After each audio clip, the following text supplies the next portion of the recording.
Les podcasts de nos communes sont de retour. Édition spéciale vœux 2022. Philippe Bolo, député de la 7e circonscription de Maine-et-Loire. Philippe Bolo, bonjour. Bonjour Thierry Lardeux. On se retrouve pour la traditionnelle cérémonie des vœux, traditionnelle un peu cependant particulière, puisqu'elles ne peuvent pas se faire ces cérémonies aujourd'hui en raison de la pandémie en présentiel. Mais c'était important pour vous de le faire avec nous là sur Oxygène Radio. Ouais, c'est important de dire bonne année à tout le monde, mais évidemment avec un grand regret de ne pas pouvoir voir les gens en direct quand on veut leur souhaiter le meilleur pour la nouvelle année. On va parler de 2022 dans quelques instants. On revient quand même sur 2021, qui malgré tout a été une année assez riche et dense. Ouais, une année dense et active. Et sur le territoire, elle m'a permis de remettre en place les permanences de proximité.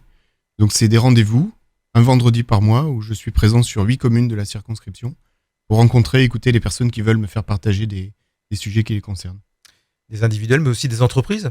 Exactement. Et l'année a également été marquée par des rendez-vous fréquents, des contacts nombreux avec les entreprises dans le cadre des différents dispositifs qui étaient disponibles pour les aider à faire face à la crise sanitaire. Philippe Bolo, en 2021, vous avez été très actif également sur une thématique qui vous tient à cœur, c'est celle concernant la pollution plastique. Oui, tout à fait. Et l'année a été marquée par les suites du rapport que j'ai remis en décembre 2020 sur la pollution plastique, avec des invitations dans des établissements scolaires, avec des visites d'entreprises, avec la participation à de nombreuses conférences. Mais je retiens surtout de l'année 2021 sur ce sujet des plastiques, le vote à l'unanimité d'une résolution que j'ai déposée en octobre dernier, où tous les groupes politiques de l'Assemblée nationale m'ont suivi pour demander à la France d'agir au niveau international pour amplifier la lutte contre cette pollution qui ne doit pas nous laisser indifférents. Allez, on se projette pour 2022. L'année vient de démarrer, malheureusement, toujours sous le signe du Covid. Ouais, malheureusement, la nouvelle vague de contamination, installée depuis décembre, inquiète, désespère et rend l'ambiance morose. Et donc, il est plus important que jamais de faire preuve d'optimisme. Ces vœux, vous voulez d'abord peut-être les adresser à ceux qui sont au front, justement, pour combattre cette maladie ? Ouais, je veux vraiment adresser des vœux positifs et je commencerai par toutes celles et ceux, comme vous le dites, qui ne comptent pas leur engagement et leurs efforts pour notre santé et notre sécurité. Je leur souhaite une année plus tranquille que les deux précédentes.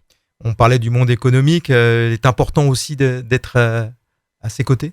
Oui, et donc je m'adresse aussi aux acteurs économiques en leur souhaitant une année favorable à leur activité, qui puissent notamment concrétiser tous les marchés dans lesquels ils sont engagés et sur lesquels ils déploient des efforts avec leurs salariés. Il y a un pan de l'activité économique important, on le sait, sur votre territoire.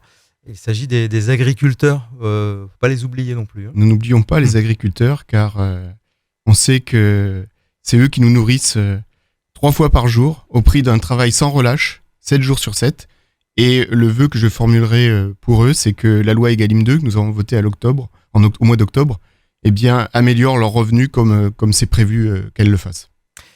Dans ce moment où on peut être de temps en temps confiné chez nous, il est bien aussi que les associations nous permettent malgré tout d'entretenir le lien qui est indispensable entre chacun. C'est absolument indispensable, vous avez raison. Il faut que ces associations elles puissent retrouver comme avant leurs bénévoles et leurs adhérents. Elles sont précieuses pour nous tous. Elles apportent à beaucoup d'entre nous une aide, un réconfort, une activité, des loisirs et des rencontres qui font les bons moments dont nous avons tant besoin. Je vous laisse conclure en vous adressant aux concitoyens de la 7e circonscription dont vous êtes le député. Merci, je voudrais vraiment dire à chacun et à chacune de vous, toutes celles et ceux qui nous écoutez, je vous souhaite une très belle année 2022 en vous souhaitant qu'elle vous apporte santé, fraternité, bonheur et réussite dans tous vos projets. Merci Philippe Bolo, belle année. Merci Thierry Lardeux, bonne année à vous également. Merci. Les podcasts de nos communes sont de retour. Édition spéciale vœux 2022. Philippe Bolo, député de la 7e circonscription de Maine-et-Loire.